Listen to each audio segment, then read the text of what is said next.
Hello all, welcome back to our channel. ఇవాళ మనం సోరకాయ తొక్కుతోటి పచ్చడి ఎలా చేసుకోవాలో చట్నీ ఇప్పుడు చూసేద్దాం. మనం ఫస్ట్ సోరకాయని మొత్తం కడిగేసి ముక్కల్ని కట్ చేసి పక్కన పెట్టుకోవాలి కర్రీ కోసం. ఇప్పుడు మనం ఈ తొక్కుని క్లీన్గా కడిగేసి పక్కన పెట్టుకొని గ్యాస్ మీద ఒక ప్యాన్ పెట్టేయాలి. అందులో మిర్చి, వెల్లుల్లి, ధనియాలు అన్నీ వేసేసి మొత్తం ఫ్రై అవ్వాలన్నమాట. ఇది మొత్తం వేసేసాం. ఇప్పుడు ఇది మొత్తం ఫ్రై అవ్వాలి. ఇది హెల్త్కి చాలా మంచిది. వీటి వల్ల చాలా బెనిఫిట్స్ ఉంటుంది. కావాలంటే మీరు ఒకసారి ఆన్లైన్లో చూసుకోవచ్చు. సోరకాయతోటి చాలా బెనిఫిట్ ఉంటుంది. కొంతమందికి అస్సలు ఇష్టం ఉండదు, కానీ మిర్చి మనకు స్పైసీగా కావాలంటే ఎక్కువ మిర్చి వేసుకొని స్పైసీగా చేసుకొని తినండి, చాలా బాగుంటుంది. ఇది మొత్తం ఇలా ఫ్రై అవ్వాలి. అందులో కొత్తిమీర కూడా వేసాను. అది మొత్తం ఫ్రై అయిన తర్వాత కాసేపు మనం ఇట్లా క్యాప్ పెట్టేస్తే గాలి ఎటు పోకుండా అది మంచిగా ఉడికిపోద్ది. ఇలా అయిపోయిన తర్వాత వీటినన్నిటిని ఒక మిక్సీ జార్లో తీసుకోవాలి.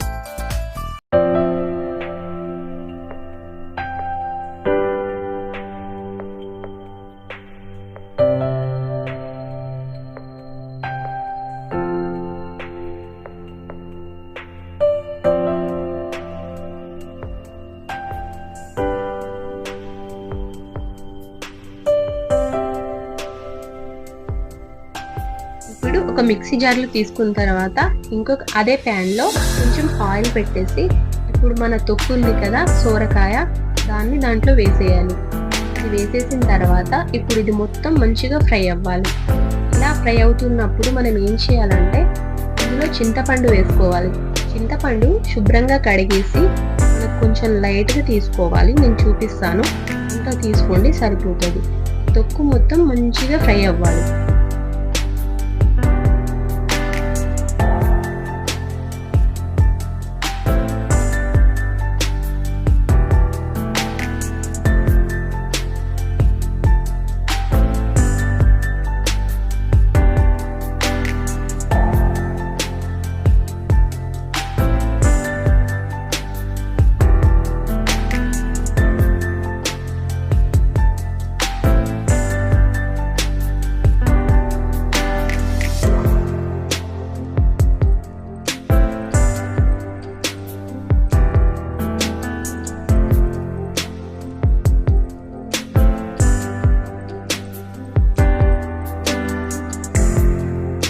ఇప్పుడు ఈ తొక్కు మొత్తం రెడీ అయిపోయింది కదా.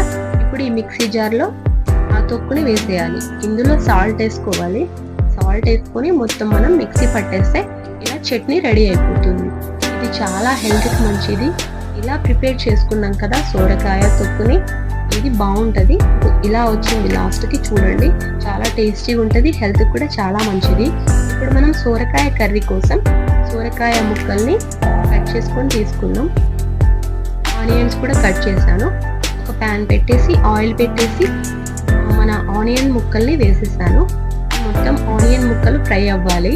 ఇందులో అల్లం పేస్ట్ వేసేయాలి ఫ్రై అయినాక.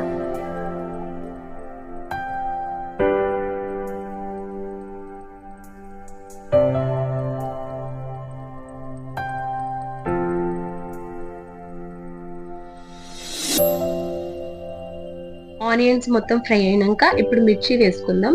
ఇవి కూడా మొత్తం ఫ్రై అవ్వాలి, మిర్చి కూడా. తర్వాత మనం క్యాప్సికమ్ ముక్కల్ని కూడా కొన్ని వేసుకుందాం. ఇలా వేసేసి ఇవి కూడా ఫ్రై అవ్వాలి.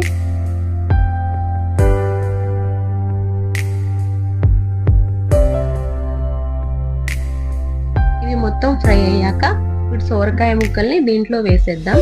వేసిన తర్వాత ఇది మంచిగా ఫ్రై అవ్వాలి. సోరకాయ ముక్కలు కూడా, సోరకాయ ముక్కల్లో వాటర్ ఎక్కువ ఉంటుంది కాబట్టి మనం లాస్ట్ వరకు ఉడకనిచ్చి తర్వాత మనకు ఎంత క్వాంటిటీలో వాటర్ కావాలో, కర్రీ ఎంత ప్రిపేర్ కావాలో అంతా వేసుకోవాలి. ఇప్పుడు ఇది మొత్తం ఫ్రై అయిన తర్వాత కొద్దిగా ఇందులో టమాటోస్ వేసేయాలి. టమాటో ముక్కల్ని కట్ చేసుకొని వేసుకున్న తర్వాత అందులో సాల్ట్ వేసేస్తే తొందరగా ఉడికిపోద్ది.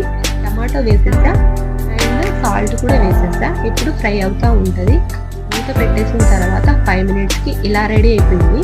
ఇప్పుడు ఇందులో పసుపు, కారం, ధనియాల పొడి వేసేసా కొద్దిగా, చిటికెడంతా. ఎక్కువ మసాలాలు వాడకండి, ఎందుకంటే ప్రతి కర్రీలో మసాలాలు వాడితే హెల్త్కి చాలా ప్రాబ్లమ్స్ వస్తాయి. అందుకే మనం ఎక్కువ కొత్తగా చూస్తున్న వాళ్ళు నా ఛానల్ని సబ్స్క్రైబ్ చేసుకోండి, లైక్ చేయండి, షేర్ చేయండి. ఇంకా మంచి మంచి వీడియోస్తో మీ ముందుకు వస్తాను. Thanks for watching.